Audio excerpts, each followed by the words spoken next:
Alright, what's up, folks? Rich Van Tassel with you. Today is Sunday, October 8th, 2016. A little later in the day. My apologies. Giving you the first part of the recaps of Week 5 now of the NFL season. The first game, the Jets got handled by the Pittsburgh Steelers, 31-13. The box score for the visiting Jets, Ryan Fitzpatrick, 25 of 38, 255 yards. Had a touchdown, did not throw any interceptions, a positive there. He was sloppy with a lot of passes, though they were not on point. He was hurt at times by sloppy drop passes by the receivers, but not all of his throws were on point. Matt Forte, 12 for 53, running the ball, 4.4 yards per rush. Bilal Powell, 4 for 10. Brandon Marshall, 8 for 114. He did have a touchdown. Those numbers look very good, but he dropped some critical passes. Quincy Enunwa, 4 for 51. Bilal Powell, 6 for 41. Sheldon Richardson recovered a fumble. Ryan Fitzpatrick recovered his own fumble. The Jets only had one sack. It belonged to Leonard Williams. The team may be 1-4, but he has been a bright spot thus far this season.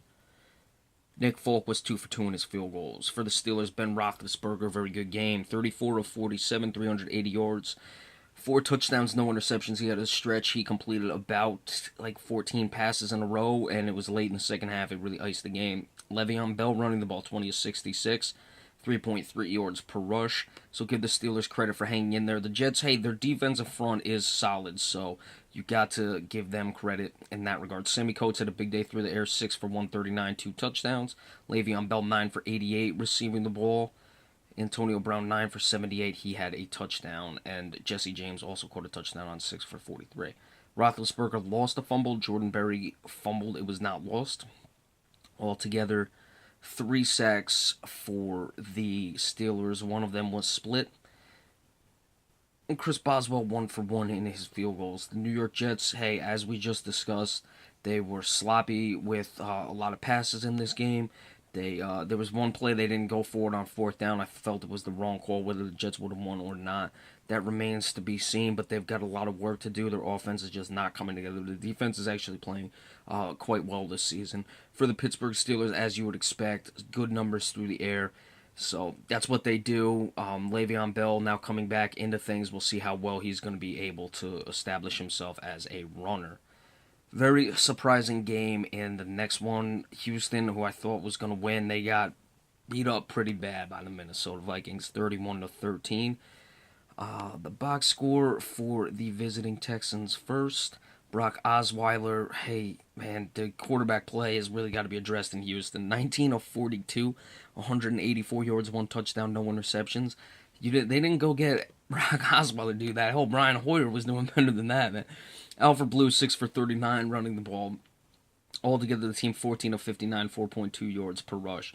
Considering the way Osweiler was throwing the ball, I'm a little surprised that they didn't run the ball more, getting those numbers.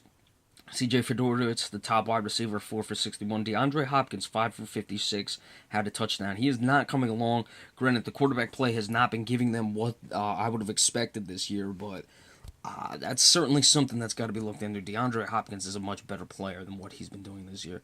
Brock Osweiler fumbled. It was not lost. Lamar Miller recovered a fumble. They had 2 sacks, 1.5 of them for Whitney Merciless. Tyler Irvin, 2 kick returns, 53 yards. That's over 25 yards per return. Pretty good. Nick Novak, 2 for 3 in his field goals. Sam Bradford, very efficient, very effective. Again, 22 of 30, 271 yards. 2 touchdowns, no interceptions. Matt Asiata was the top runner, 14 of 55. That's 3.9 yards per rush. He had a touchdown. Jerick McKinnon, 20 of 36. Altogether, 37 of 96, which is under 3 yards per carry. They did have the touchdown by Matt Asiata. They're sticking with it, though, so give Minnesota credit there. Adam Thielen was the top receiver, 7 of 127 and a touchdown. Matt Asiata, 3 for 46. Cordell Patterson getting involved in the receiving game, 4 receptions, 39 yards, and a touchdown. No fumbles. They had 4 sacks. Without Sharif Floyd, that's impressive. Brian Robertson had 2 of them. He's a guy who's been very underrated throughout his career, and he's showing it again this season. Andrew Sandejo had an interception. Nothing of note in the return games. Blair Walsh, 1 for 1 in his field goals. Houston, we just discussed that their quarterback play has got to get better. Brock Osweiler not getting the job done. Plain and simple.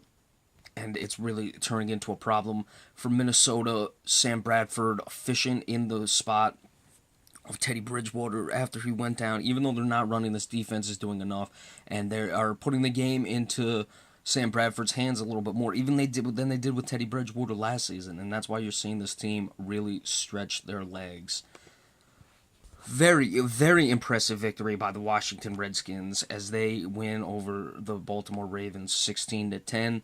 A lot of talk going on with the Ravens, or with the Redskins, that is, after the 0-2 start, and they've turned it around. Kirk Cousins especially, 29 of 41, 260 yards, 1 touchdown, 1 interception.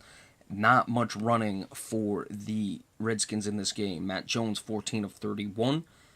Robert Kelly, 3 of 18. Altogether, the team 20 of 60. That's 3 yards per rush. Pierre Garcon, 5 for 56, and he had the touchdown, the top receiver. Jordan Reed, 8 of 53.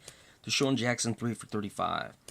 Matt Jones lost a fumble. Kirk Cousins recovered a fumble. I believe it was his own fumble that he recovered. 3 sacks for the Redskins. Will Blackman had an interception. He returned it 45 yards, but not for a touchdown. Jamison Crowder in the punt returns, 2 for 89. That's a 44.5 yards per average, very good. But one of them was an 85-yard touchdown. So, obviously the numbers are skewed just a bit. But, hey, give him credit. That's still a good return game. Anytime you get 1 touchdown in the return game, you're happy. Dustin Hopkins, 1 for 2 in his field goals. Joe Flacco of the Baltimore Ravens, 30 of 46, 210 yards, 1 touchdown, 1 interception. Terrence West ran the ball very well, as many players are doing against the Washington Redskins this season. 11 carries, 95 yards, 8.6 yards per rush. Javoris Allen, 4 for 18. Altogether, the team 19 of 118, which is 6.2 yards per rush. Mike Wallace, 7 receptions, 63 yards. Dennis Pitta, 7 for 59. Crockett Gilmore was 4 for 28. He had the touchdown through the air. Zachary Orr recovered a fumble. C.J. Mosley lost a fumble. Only 1 sack for the Ravens. It was Terrell Suggs. C.J. Mosley had an interception. Justin Tucker 1 for 1 in his field goal. So Washington turning it around after an 0-2 start. Kirk Cousins is not playing great, but he's playing basically where he was. This is a guy who will throw a lot of incomplete passes, have the occasional turnover, but he makes things happen down the field.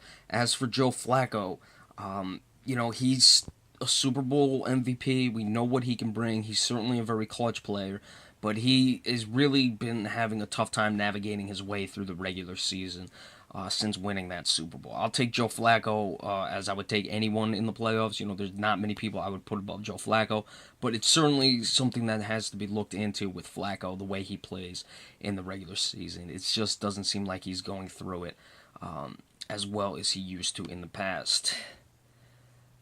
Tennessee moving to 2-3 with beating the Miami Dolphins 30-27. The Dolphins drop to 1-4. A lot of questions with the Miami Dolphins. Marcus Mariota, it's sad, but this may have been Mariota's best game as a pro. 20 of 29, 163 yards, 3 touchdowns, no interception. Now, that's not a bad game by any means, but only 163 yards, especially on 20 completions. I don't know, man. DeMarco Murray, really impressive, 27 of 121. Marcus Mariota also ran the ball 7 for 60 yards. He had a touchdown. Mariota altogether 41 of 235, running the ball 5.7 yards per rush and a touchdown. Derrick Henry was even 7 of 54. So when your lowest runner, yards per average wise, is a guy who ran the ball 121 yards on 27 carries, you run the ball very well. Delaney Walker, top receiver, 5 for 66. Rashard Matthews, 4 for 32. Both had a touchdown. Andre Johnson had a touchdown as well. Delaney Walker fumbled and recovered a fumble. I'm guessing it was his. Brian Rakpo, 2 sacks. Derek Morgan, 2 sacks. Jarrell Casey, 2 sacks. Altogether, 6 sacks for the Tennessee Titans. Damian Strafford and Jason McCourty both had interceptions. Mark Marineri, 1 kick return for 20 yards. That's not that important. And Ryan Suckup made his only field goal for the Miami Dolphins. Ryan Tannehill, 12 of 18, 191 yards. No touchdowns, 2 interceptions. Boy, Tannehill is not good. Jay Ajayi running the ball, 13 of 42, 3.2 yards per rush, and a touchdown. Devontae Parker, top receiver, 2 for 70. Damian Williams, 2 for 67. So they were able to get the ball downfield on a couple of plays, but, a lot of teams can do that. No sacks, no interceptions. and Andrew Frank's 1 of 1. Give Tennessee credit; they are now 2-3, and by no means eliminated in that division. No one's really eliminated in that division. Because Houston has certainly not shown anything. So if Tennessee can continue with this running game the way they're going, you'll be hard pressed to, not be in contention, at least well beyond the halfway point. 10, 11 games in, they may start to fade late. But that's down the road. We'll have to see. Let's see if Marcus Mariota can start getting more yards per the air and continue to bring the turnovers down like he did today. Ryan Tannehill, garbage. Let's just leave it at that. And the last one we'll do for this one, the Detroit Lions 24 over the Philadelphia Eagles 23. Carson Wentz threw his first interception as a pro. He was 25 of 33. 2 touchdowns, 1 interception. Darren Sproles 5 for 45 running the ball. Ryan Matthews 11 for 42. Overall, the team 21 rushing attempts. 5 guys carry the ball, 116 yards, 5.5 yards per rush. Jordan Matthews 4 for 65 through the air. Dorial Green-Beckham 3 for 43. Zach Ertz 3 for 37. Nigel Bradham recovered a fumble. Ryan Matthews lost a fumble. Jordan Matthews fumbled, but it was not lost. 4 sacks for the Eagles. Fletcher Cox did have one of them. He's coming along nicely.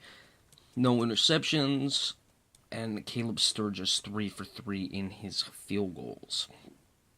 For the Detroit Lions, Matthew Stafford, 19 of 25, 180 yards, 3 touchdowns, no interceptions. You don't see numbers like that from Matt Stafford often.